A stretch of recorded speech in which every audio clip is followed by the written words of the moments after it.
Sir నమస్తే sir. నమస్తే. AMR 20+ experience ఉండి ఇంత వైలెంట్‌గా కూడా మరి ముందుకెళ్ళిపోతూ ఉన్నారు. దేనికైనా కానీ సో, ఏది కరెక్ట్, ఏది రాంగ్ అనుకున్నా గాని సో, మీరు అట్లా నిజాన్ని నిర్భయంగా చెప్పుకుంటూ వెళ్ళిపోవడానికి గల రీజన్ ఏంటి సార్?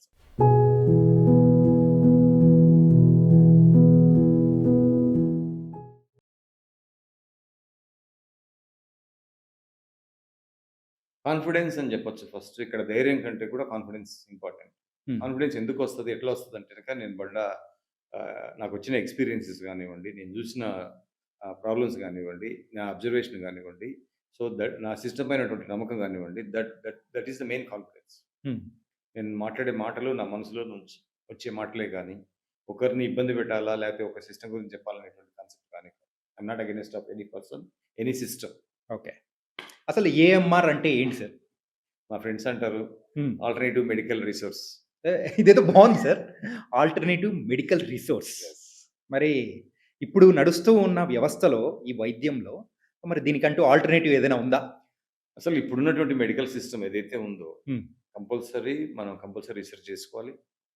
మొత్తం ఇండియన్ మెడికల్ సిస్టమ్ అంతా కూడా ఒక రివాంప్ చేసుకొని, హ్మ్. విచ్చలవిడిగా వాడేటువంటి మెడిసిన్స్ నుంచి, ఒక కంట్రోల్డ్ మెడిసిన్స్ లేదంటే ఇంకా zero medications hmm. Or minimum medications, needful medications వాడగలిగితే ఫ్యూచర్ జనరేషన్‌ని కంపల్సరీ మనం బాగు చేసుకోగలం. లేదంటే ఫ్యూచర్ జనరేషన్ ఇంకా హెల్త్ పరంగా డిస్టర్బ్ అయితది. మీరు ఫైనాన్షియల్ పరంగా డిస్టర్బ్ కండి, హ్మ్. సోషల్ పరంగా డిస్టర్బ్ కండి, ఎమోషనల్ పరంగా డిస్టర్బ్ కండి పర్లేదు. హ్మ్. బట్ హెల్త్ పరంగా డిస్టర్బెన్స్ అనేది ఫ్యూచర్ జనరేషన్‌ని డిస్టర్బ్ చేసే సిస్టమ్. హెల్త్ అనేది హ్మ్. ఇప్పుడు మనం ప్రతి ఇంట్లో మెడిసిన్స్ వాడడం ఎప్పుడైతే మనం మొదలుపెట్టామో, ఒకప్పుడు పల్లెటూర్లు అనేటువంటివి హెల్త్‌కి ఇండికేషన్స్. యాహ్! ఇండియాలో ప్రతి విలేజ్ గూడా హెల్తీ కండిషన్‌కి విలేజ్ ఒక ఇండికేషన్. అంటే ఒక పండగొచ్చినా, ఒకటొచ్చినా సరే, ఎప్పుడైతే మనం మెడిసిన్స్ వాడడం మొదలుపెట్టామో, హ్మ్. మనలో బాడీలో చేంజెస్ కావడం మొదలయ్యాయి. ఓకే. ఆ చేంజెస్ ఏంటి? So, health, emotional disturbance, physical disturbance. Physical disturbance ఫుడ్‌లో డిస్టర్బెన్స్‌లు రావడము, ఎక్కువ ఓకే. తినడము, లేదంటే ఆకలి లేకుండా పోవడం. దెన్ స్లోగా ఇది ట్రాన్స్‌ఫార్మ్ అయిపోయి ఒక క్రానిక్ హెల్త్ ప్రాబ్లమ్స్‌గా మారడం. Hmm. Then emotional disturbance. Then ఇవన్నీ ఎమోషనల్ డిస్టర్బెన్స్, ఫిజికల్ డిస్టర్బెన్స్ వల్ల మనం ఫైనాన్షియల్ డిస్టర్బెన్స్‌లోకి, సోషల్ డిస్టర్బెన్స్ వాటెవర్ అంటే ఇక్కడ నుంచి మొదలవుతున్నాయి గేమ్స్. హ్మ్. ఒక హెల్తీ పర్సన్ ఉండాల్సినటువంటి లక్షణాలనేటువంటిది, సో, ఇప్పుడున్నటువంటి మనం ఒకప్పుడు తాతలు గాని, ముత్తాతలు గాని అసలు వాళ్ళు 90 ఏండ్లు బతికినా సరే హ్మ్. హెల్తీగా, హ్యాపీగా బతికేటోళ్ళు. అంటే ఇప్పుడు మనం తీసుకుంటున్న చావు మెడిసిన్స్ గూడా అనేవి ఇప్పట్లో ఆ! చావు గూడా భయంకరంగా ఒక 1 మంత్, 2 మంత్స్ హాస్పిటల్‌లో ఉండి, ఇక చనిపోతేనే బెటర్ బతికి ఉండడం కంటే అన్న ప్రిపేర్ అయిపోయే సిట్యుయేషన్‌కొచ్చింది. హ్మ్. అంటే ఇప్పుడు మనం బతుకుతున్న లైఫ్‌లలో ఆ మెడిసిన్స్‌నే మనల్ని కిల్ చేస్తుందనుకోవచ్చా? మొత్తం మీరు చెప్తున్నా గదా! మొత్తం మెడిసిన్సే మీకు కారణం. మీ ప్రాబ్లమ్స్‌కంతా కూడా. ఏంటి సార్ మనకు ఏదైనా దగ్గొచ్చినా, జలుబొచ్చినా మనం టాబ్లెట్ యేసుకుంటే అది తగ్గిస్తుంది గదా! ఎందుకు వాడతారండి మెడిసిను? దగ్గొస్తే రానివ్వండి 2 రోజులు తగ్గిపోతుంది. హ్మ్. మీ బాడీని స్ట్రాంగ్ చేసుకోనీకే దగ్గొస్తది. మిమ్మల్ని స్ట్రెంత్ చేయడానికే దగ్గొస్తది. కొన్ని వేల ఇన్ఫెక్షన్స్, వందల ఇన్ఫెక్షన్స్, జనరేషన్స్ మిమ్మల్ని తయారు చేసుకొచ్చి ఇక్కడికి తీసుకొచ్చాయి. హ్మ్. ఎపిడమిక్ ఫీవర్స్ ఇంతకుముందు వచ్చేటివి. ఓకే. అవన్నీ కూడా తట్టుకొని మన బాడీ స్ట్రాంగ్ అయిపోయింది. మన హ్మ్. బాడీ ఇమ్యూనైజ్ అయిపోయింది. హ్మ్. రియల్ ఇన్ఫెక్షన్స్ తోటి ఇమ్యూనైజ్ అయిపోయింది. సో, మన బాడీ స్ట్రెంత్ అనేటువంటిది అంటే ఇప్పుడు చిన్న పిల్లవాడికి ప్రాబ్లమ్స్ వస్తాయి. దగ్గు, జలుబు వస్తది. ఒక 1 వీక్, 10 డేస్ ఉంటే తగ్గిపోతుంది. ఓకే. సో, రేపొద్దున ఫ్యూచర్ రాదు.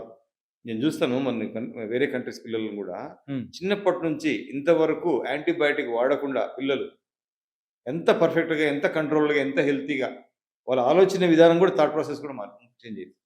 మనం డిస్టర్బ్ చేసుకొని ఎక్కువ యాంటీబయాటిక్ వాడి మన పిల్లలంతా హైపర్ యాక్టివ్ అయితున్నారు. హుహు. ఇప్పుడు ప్రతి స్కూల్‌లో చూడండి పిల్లలు హైపర్ యాక్టివిటీ అనేది కామన్ అయిపోయింది. అల్లరి అనేది కామన్ అయిపోయింది. ఒకప్పుడు అల్లరి అనేది హ్మ్. మనకు ఎక్కడో క్లాస్‌లో ఒకడో ఇద్దరో అల్లరి చేసేవాళ్ళు. అందరు పిల్లలు అల్లరి చేస్తారు. ఒకడో ఇద్దరో కామ్‌గా ఉంటున్నారు. హ్మ్. వీటికంతా మనకు తెలియని సిస్టమ్‌లోకి మనం వెళ్ళిపోతున్నాము. ఒక అన్‌వాంటెడ్, అన్నెసెసరీ మెడికేషన్ సిస్టమ్‌లోకి వెళ్ళిపోతున్నాము. దాన్ని మనం ఆలోచించుకోకపోతే మీరు డాక్టర్ అయినా మీ పిల్లలు కూడా రేపొద్దున సఫర్ కావాలి. ఓకే. మీరన్నట్టు ఆ మెడిసిన్స్ అయినా యాంటీబయాటిక్ మెయిన్‌గా వాడడం అనేది కరెక్ట్ కాదంటున్నారు. అస్సలు వాడకూడదు. యాంటీబయాటిక్ అనేటువంటిది హ్మ్. ఇన్ఫెక్షన్‌కి ఏ విధంగా అయితే యాంటీగా పనిచేస్తాయో, మీ బాడీలో హెల్తీ మైక్రోబ్స్ కూడా యాంటీగా పనిచేస్తాయి. కానీ కొంతమంది డాక్టర్స్ ఏమంటున్నారంటే, ఇప్పుడు మనకు అంత స్ట్రెంత్ లేదు కాబట్టే మేము యాంటీబయోటిక్స్ రాస్తున్నాము అంటున్నారు. అంత స్ట్రెంత్ పోగొట్టింది ఎవరు? మీరే కదా! హ్మ్. ఎవరు పోగొట్టారు అంత స్ట్రెంత్? బాడీకి యాంటీబయాటిక్ రెసిస్టెన్స్ లేకుండా చేసింది ఎవరు? వాడి అసలు యాంటీబయాటిక్ కూడా పనిచేసే స్టేజ్‌లోకి వెళ్ళిపోతుంది. ఓకే. ఇన్ఫెక్షన్ స్ట్రాంగ్ అయిపోతుంది దానివల్ల. హుహు. యాంటీబయాటిక్ వాడే కొద్దీ మీ ఇన్ఫెక్షన్ ఇంకా స్ట్రాంగ్ అయితుంటది. రెసిస్టెన్స్ దాన్ని డెవలప్ అయితుంటది. దానికి రెసిస్టెన్స్ వస్తుంటది. మీకు రెసిస్టెన్స్ పోతుంటది. హుహు. అంటే దానికి పవర్ పెరుగుతుంటుంది తప్ప అంతే మనకు కదా! తగ్గిపోతుంటది. మీకు రావాల్సిన రెసిస్టెన్స్ దానికి వెళ్తుంటది యాంటీబయాటిక్. ఓకే. More dangerous. ఎప్పుడు వాడాలి యాంటీబయాటిక్? లైఫ్ థ్రెటనింగ్ సిట్యుయేషన్‌లో వాడాలి. హ్మ్. లేదంటే గనక ఒక మంచి డాక్టర్ కంపల్సరీ నీడ్‌ఫుల్ ఉన్న డాక్టర్. ఇంగా యాంటీబయాటిక్ లేకపోతే పనికి రాదు. ఇంగ ఇది చాలా ఇబ్బందవుతది అనేటువంటి చాలా జాగ్రత్తగా అది గూడా వాడాలా? వద్దా? హ్మ్. అసలు 10 సార్లు డిసైడ్ చేసుకొని దెన్ ప్రిస్క్రైబ్ చేయాలి. ఇప్పుడు కళ్ళు మూసుకొని యాంటీబయాటిక్ వాడుతున్నారు. డాక్టర్‌కి సంబంధం లేకుండా మెడికల్ షాప్‌లో తెచ్చుకొని యాంటీబయాటిక్ వాడుతున్నారు. హ్మ్. చెప్తాను గదా! మనకున్నటువంటి మెడికల్ వ్యవస్థ ఏదైతే ఉందో, హ్మ్. ఇది ఫ్యూచర్ జనరేషన్‌ని ఇంకా డిస్టర్బెన్స్‌లోకి తీసుకెళ్తుంది.